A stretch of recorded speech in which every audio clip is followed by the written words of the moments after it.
Hi friends, welcome to our channel. நம்ம இன்றைக்கி பிரண்டை சட்னி எப்படி செய்கிறதுன்னு பார்க்கலாம். பிரண்டையை ஃபஸ்ட்டு நம்ம சின்ன சின்னதாக உடச்சி நார் எடுத்து க்ளீன் பண்ணி வச்சிடணும்.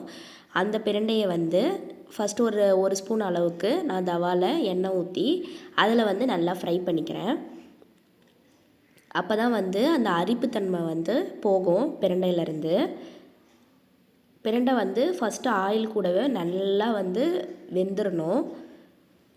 அது வெந்து முடிகிற ஸ்டேஜில் அதுக்குள்ளே இருக்க ஆயில் எல்லாமே வெளியே விட ஆரம்பிக்கும். அந்த ஸ்டேஜில் நம்ம எடுத்து வேறு பவுலுக்கு மாற்றிட்டு மற்றதெல்லாம் நம்ம வதக்கிக்கலாம்.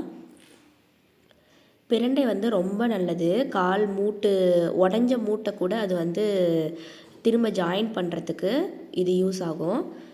மூட்டு உடஞ்சவங்க, எலும்பு உடஞ்சவங்க அவங்கெல்லாம் இந்த பிரண்டை சட்னியை ரெகுலராக சாப்பிட சொல்லுவாங்க. அந்த அளவுக்கு இதில் பவர் இருக்குது. இப்போ பிகினர் ஸ்டேஜில் இப்போ தான் வலி ஆரம்பிக்குது, முட்டி வலி ஆரம்பிக்குது அப்படிங்கிறவங்க வாரத்தில் 2 டேஸ் பிரண்டை சட்னி செஞ்சு சாப்பிடும்போது அவங்களுக்கு அப்படியே அது இனிஷியல் ஸ்டேஜ்லேயே சரியாயிடும்.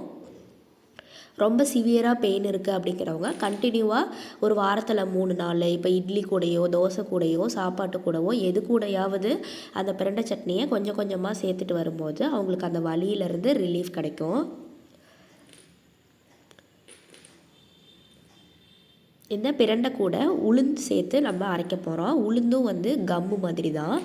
இப்போ மூட்டு வலிக்குது, எலும்பு வலிக்குது அப்படிங்கிறவங்களுக்கு உளுந்து தைலம் போடுங்கன்னு சொல்லுவாங்க. உளுந்துமே எலும்பை ஜாயின் பண்ணுற வேலையை தான் செய்யும். இப்போ பிரண்டையும் அதே வேலை தான் செய்யுது. அது கூட நம்ம உளுந்தும் ஒரு கைப்பிடி அளவுக்கு சேர்த்து அதை நம்ம இது கூட அரைச்சிக்கலாம். இந்த அளவுக்கு உங்களுக்கு பார்க்கும்போதே தெரியும் வீடியோவில் ஃபுல்லாக வெந்துருச்சு. வெந்து அதோட எண்ணெயை வெளியே விட ஆரம்பிச்சிருச்சு. இப்போ நம்ம ஒரு பிளேட்டுக்கு மாற்றி வச்சுட்டு மற்றதெல்லாம் வதக்கிக்கலாம். இப்போ நான் அதே எண்ணெய் கொஞ்சம் இருக்குது, அதுலேயே நான் உளுந்து ஒரு கைப்பிடி அளவுக்கு போட்டுக்கிறேன். கருப்பு உளுந்து இருந்துச்சுன்னா இன்னும் பெட்டராக இருக்கும், அதையும் சேர்த்துக்கோங்க. சீரகம் ஒரு 1/2 ஸ்பூன் அளவுக்கு சேர்த்துக்கிறேன். நல்லா ஒரு கைப்பிடி அளவுக்கு நான் சின்ன வெங்காயத்தை இந்த மாதிரி கட் பண்ணாமல் தோல் மட்டும் உரித்து வச்சுருக்கேன். அதையும் சேர்த்து நல்லா வதக்கிக்கலாம். மீடியம் ஃப்ளேம்லேயே வச்சு வதக்கிக்கலாம், இல்லைனா உளுந்து கருகிரும்.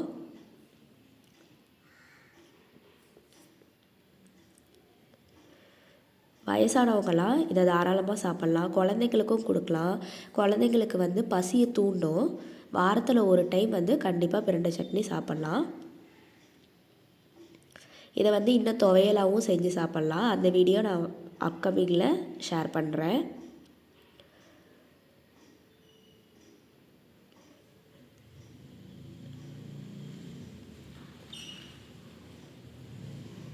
நல்லா கைவிடாமல் வதக்கிட்டே இருக்கலாம். அப்போ தான் அந்த பதத்துக்கு வேகும், இல்லைன்னா கொஞ்சம் விட்டோம்னா கூட கருகிரும்.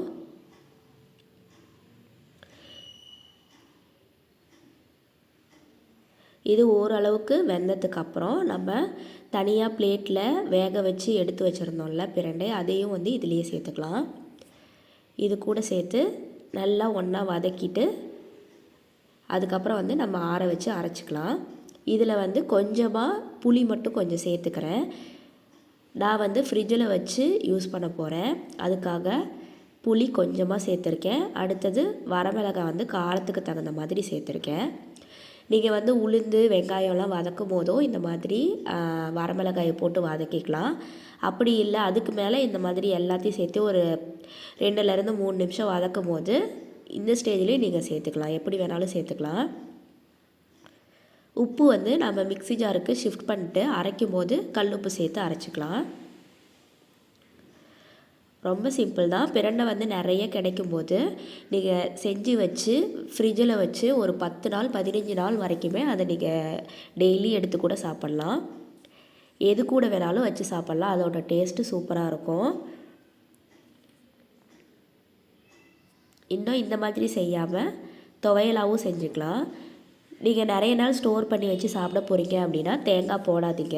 தேங்காய் போடாமல் புளி மட்டும் போட்டு செய்யுங்க. இல்லை உடனே ஒரு நாளைக்கு தான் நீங்கள் செய்கிறீங்க அப்படிங்கும் போது தேங்காய் போட்டு புளி போடாமல் அரைச்சிக்கலாம், அது உங்களோட விஷயம் தான். நான் வந்து இந்த மாதிரி ஒரு கப்பில் போட்டு கொஞ்சம் யூஸ் பண்ணிவிட்டு ஃப்ரிட்ஜில் வச்சு யூஸ் பண்ண போகிறேன். வீடியோ பிடிச்சிருந்தா ஒரு லைக் பண்ணிவிட்டு உங்கள் ஃப்ரெண்ட்ஸ்க்கும் ஷேர் பண்ணுங்கள். தேங்க்யூ.